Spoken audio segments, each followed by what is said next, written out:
नमस्कार, मैं हूं प्रदीप कुमार। आप देख रहे हैं पॉलिटिकल आइडिया। मित्रों, आज हम बात कर रहे हैं तेजस्वी यादव की। बिहार के भावी मुख्यमंत्री पद के दौर में सबसे आगे दिख रहे तेजस्वी यादव, लेकिन आजकल वो राहुल गांधी के पीछे पीछे चल रहे हैं, क्योंकि राहुल गांधी राष्ट्रीय नेता है और उनका गठबंधन है। अब देखना है कि ये आंतरिक जो संबंध है वो क्या रुख लेता है, क्योंकि कई बार ऐसा लगता है कि बहुत कुछ अच्छा नहीं है। लेकिन खैर, आज हम बात करते हैं तेजस्वी यादव की। जो तेजस्वी यादव लगातार, आप देखिए, भारतीय जनता पार्टी पर एक बात का आरोप लगातार तेजस्वी यादव का रहा है विगत एक महीने से, जब से एसआईआर का मुद्दा उठाया तब से, कि बीजेपी वोट चोरी का आरोप, ठीक है, चाहे वो ईपिक के बहाने, मैंने अलग अलग कारणों से, जिस प्रकार से एसआईआर चल रहा है उसमें 65 लाख लोगों का नाम काटा गया है, काटने की बात है, 35 लाख लोगों के मृत घोषित करने की बात है, फिर पलायन के शिकार हुए लोगों का नाम, मतलब इस प्रकार से, जिस प्रकार से चुनाव आयोग का जो ड्राफ्ट आया है उसके माध्यम से लगातार तेजस्वी यादव बिहार की राजनीति को गरमाने के मूड में है। क्योंकि स्वाभाविक है, नीतीश कुमार के मुख्य प्रतिद्वंदी के रूप में तेजस्वी यादव इस चुनाव को लड़ रहे हैं, और तेजस्वी यादव के लिए तो ये चुनाव जीवन और मरण का विषय है, ठीक है। क्योंकि अब इससे बेहतर मौका तेजस्वी यादव को शायद ही, क्योंकि समय किसी का इंतजार नहीं करता मित्रों, जिस प्रकार से तेजस्वी यादव पिछली बार विधानसभा चुनाव जीतते रह गए थे, मुख्यमंत्री बनते रह गए थे, ठीक है। कुछ छोटी मोटी गलतियां थी जिस कारण से वो मुख्यमंत्री नहीं बन पाए। नीतीश कुमार चौथी बार जीतकर मुख्यमंत्री बने। वैसे शपथ उनकी 9 बार हो चुकी है, इस बात में मैं नहीं जाता, अलग अलग कारणों से। लेकिन चार चुनाव जीते, 2005 का, 2010, 15 और 20 का, मतलब चुनाव के बाद मुख्यमंत्री बने नीतीश कुमार, ये बात मैंने कहा। तो पिछली बार ही नीतीश कुमार का सफाया हो गया होता अगर तेजस्वी यादव से कुछ गलतियां नहीं हुई होती। खैर, कहा जाता है कि हम इतिहास नहीं बदल सकते हैं अपना। We can never correct our history but we can make our future. हम अपना भविष्य जरूर बना सकते हैं। तो इसी के नजरिए से देखें तो भारतीय जनता पार्टी पर लगातार वोट चोरी का आरोप लगा रहे हैं तेजस्वी यादव की। चुनाव आयोग के मिलीभगत से बिहार में कुछ समाज के कुछ वर्गों का, विशेषकर अल्पसंख्यक और कमजोर वर्गों का, दलितों का नाम काटने का आरोप मतदाता सूची से बीजेपी पर लगा रहे हैं तेजस्वी यादव। लगातार लगाते जा रहे हैं कि बीजेपी और चुनाव आयोग की मिली भगत है। जितने भी बयान तेजस्वी यादव के पब्लिक डोमेन में आ रहे हैं, हर बयान का लब्बो लुबाब यही है कि बीजेपी ने जो लोकसभा का चुनाव जीता, जो विधानसभा का चुनाव जीता, पिछली बार के विधानसभा चुनाव की भी बात करते हैं तेजस्वी यादव, कहते हैं कि 8 सीटें ऐसी थी जहां पर कि 500,000 वोट के मार्जिन से उनके उम्मीदवारों को हरा दिया गया। जानबूझकर नीतीश कुमार ने हरवा दिया, कलेक्टर से मैनेज करके चुनाव को छीन लिया, ठीक है। तो ऐसा आरोप लगातार जो है नीतीश कुमार लगाते रहे हैं भारतीय जनता पार्टी पर, नीतीश कुमार पर। अब एक और आरोप तेजस्वी यादव लगातार, इधर के दिनों में देखेंगे आप, सप्ताह 10 दिन के अंदर में अब यह आरोप ज्यादा तेज होता जा रहा है कि आइडिया चोरी का, नीतीश कुमार पर लगातार आइडिया चोरी का आरोप तेजस्वी यादव लगा रहे हैं। और तेजस्वी यादव ही अकेले क्यों, बल्कि उनके साथ उनका पूरा गठबंधन जो है नीतीश कुमार पर इस बात का आरोप लगातार लगा रहा है कि नीतीश कुमार लगातार सरकारी नौकरी की बरसात किए हुए हैं। बताइए, पिछला चुनाव 2020 में जब तेजस्वी यादव, याद होगा कि अपनी हर सभा में पढ़ाई, सिंचाई, कमाई और दवाई की बात करते थे, तेजस्वी यादव जब 5 लाख सरकारी नौकरी और 5 लाख माने जो वैकेंसी है उसको भरने की बात करते थे, और 5 लाख और नौकरी वैकेंसी सृजित करने की बात करते थे तेजस्वी यादव, तो किस प्रकार से नीतीश कुमार ने मजाक उड़ाया था तेजस्वी यादव का। इसी बात की चर्चा आरजेडी के नेता करते हैं, तेजस्वी यादव कर रहे हैं कि जिस प्रकार से तेजस्वी यादव को गाली देते थे नीतीश कुमार कि पैसा कहां, वेतन कहां से ला कर देगा, 10 लाख की बात कर रहा है, सरकारी नौकरी कहां से देगा, पैसा बाप के घर से लाएगा, होटवार जेल से लाएगा। उन दिनों चूंकि लालू यादव जो है जेल में थे चारा घोटाला के मुकदमे में, तो इसीलिए नीतीश कुमार लगातार जो है हमलावर थे तेजस्वी यादव पर, आरजेडी पर, लालू यादव पर, राबड़ी देवी पर, कई शब्दों कि इस बार जिता दीजिए, इस बार ये लोग ठग रहा है आपको, ये तो केवल जो है बिहार का सत्यानाश कर दिया। याद है जब हम मुख्यमंत्री बने थे उससे पहले जो है कोई घर की महिलाएं निकलती थी रोड पर, इस तरह के सवाल नीतीश कुमार लगातार पूछा करते थे।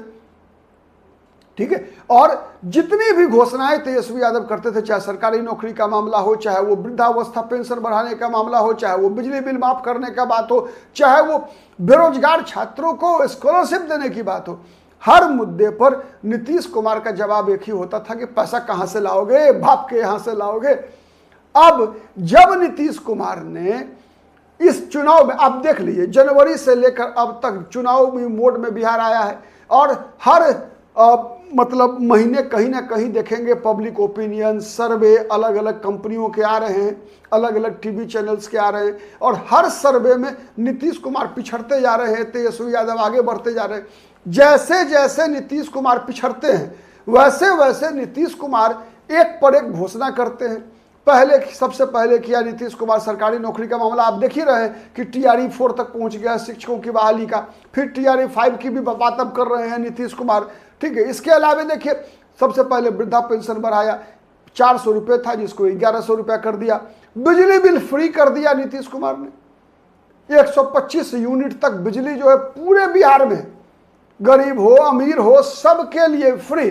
यही नीतीश कुमार थे जो तेजस्वी यादव का मजाक उड़ाया करते थे, बल्कि अरविंद केजरीवाल के दिल्ली में किए गए इस प्रकार की घोषणाओं पर भी अरविंद केजरीवाल का भी मजाक नीतीश कुमार उड़ाया करते थे कि मुफ्त में देने की जो परिपाटी है वो परिपाटी बर्बाद कर देगी समाज को, देश को। आज वही सब काम नीतीश कुमार कर रहे हैं, खुद भी नीतीश कुमार कर रहे हैं।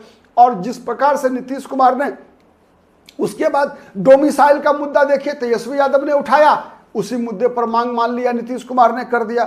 जातिगत आरक्षण का मुद्दा, ये तेजस्वी यादव का आरोप है, मैं सब बात को अप्रूव नहीं कर रहा हूं, मैं आपकी जानकारी के लिए बताऊं, चूंकि पत्रकार का काम ये नहीं है। पत्रकार का काम है दोनों पक्ष की बात को आपको बताना, फैसला आम आदमी को करना है, ठीक है। हाँ, अपना ओपिनियन मैं दे सकता हूं कि ये मेरा व्यक्तिगत मानना है, ये बातें, लेकिन आपको नैरेटिव, आपके दिमाग को ठूसना नहीं है मेरा मकसद। खैर, तो जैसे तेजस्वी यादव ने कहा कि डोमिसाइल का मुद्दा, डोमिसाइल के मुद्दे पर नीतीश कुमार ने शुरू में क्या कहा कि ये बिहार के लिए नुकसानदेह है। मेरा भी मानना है कि बिहार के लिए नुकसानदेह है, क्योंकि जितने बिहार के बाहर के लोग बिहार में नौकरी करते हैं उससे 10 गुना बिहारी बिहार के बाहर जाकर नौकरी करता है। तो अब इसकी प्रतिक्रिया भी अन्य राज्य में हो सकती है जो बिहार के लिए नुकसानदेह है, ये बात याद रखिएगा, ठीक है। ये मेरा अपना ओपिनियन है।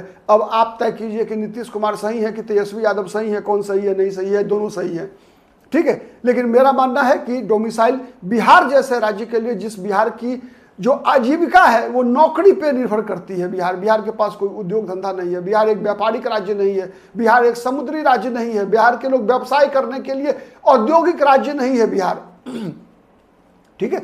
चाहे वो रिक्शा वाला हो, चाहे वो IAS ऑफिसर हो, पूरे हिंदुस्तान में कश्मीर से लेकर कन्याकुमारी तक बिहार का लोग मिल जाएगा, चाहे वो प्लेट साफ करता हुआ हो, चाहे IAS ऑफिसर हो, हर जगह मिलेगा, ठीक है। लेकिन आप किसी तमिल, तेलुगु और गुजराती और मराठी को बिहार में नौकरी करते हुए नहीं देखे होइएगा, ये सच्चाई है, ठीक है। इस सच्चाई को स्वीकार करना हर बिहारी का कर्तव्य होता है। नहीं करने का मतलब होता है अपने पैर पे अपना कुल्हाड़ी खुद मार लेना, ठीक है।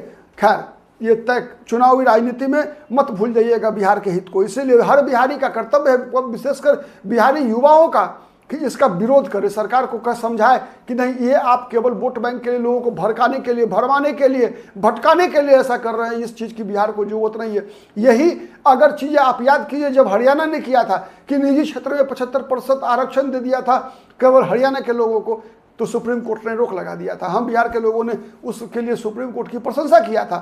तो हर मामले पे हमारा जो पक्ष है, डोमिसाइल के मामले में डोमिसाइल लागू करेगा महाराष्ट्र, गुजरात, तो वहां के लोगों को फायदा हो सकता है, बिहार को क्या फायदा होगा मेरे भाई, सोच के देखना।